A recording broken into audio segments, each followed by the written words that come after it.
अब अंतिम 7 दिन रह गए और अंतिम 7 दिन में तुम्हें क्या करना है तुम्हें अच्छे से पता होना चाहिए, क्योंकि अगर आपने इन अंतिम 7 दिन पर ध्यान नहीं दिया तो सारी मेहनत एक तरफ और अंतिम 7 दिन एक तरफ। पहला काम करना है अपनी हेल्थ पर ध्यान देना है। हर इंसान में एक बायोलॉजिकल क्लॉक होती है जिसको ये पता है दिन मतलब जगना, रात मतलब सोना। तो अब रात को 3-3 बजे तक लाइब्रेरी में बैठ के नहीं पढ़ना है, अब टाइम पर उठना है, टाइम पर सोना है और जितना हो सके सुबह पढ़ाई करनी है, क्योंकि एग्जाम सुबह होने वाला है। पहला ये याद रखना है। दूसरी बात आपको याद रखनी है कि अब नए कंटेंट पर ध्यान नहीं देना है।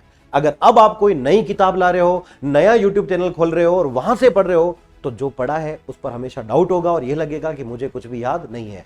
तो नई नई जगहों से पढ़ना बंद करें। तीसरा याद रखें कि जितना हो सके अब अंतिम 7 दिनों में कुछ मॉडल पेपर अगर आप लगा पाए, एक उत्तम कोचिंग के उत्तम प्रकार के मॉडल प्रकार का चुनाव करें, जिससे आपको यह पता चल जाए कि अंतिम 7 दिनों में आपकी तैयारी किस स्तर पर पहुंच चुकी है। तो एक अच्छे मॉडल पेपर का चुनाव करना जरूरी। चौथा और सबसे इंपॉर्टेंट पॉइंट है कि अब ऐसे काफी वीडियोस YouTube पर आपको देखने को मिलेंगे कि 7 दिनों में ये कर लो सफलता मिल जाएगी। ऐसे वीडियो से दूर रहना है, 7 दिनों के शॉर्टकट से दूर रहना है। ऐसे भ्रामक वीडियो बहुत आएंगे अभी, उनसे दूर रहना है।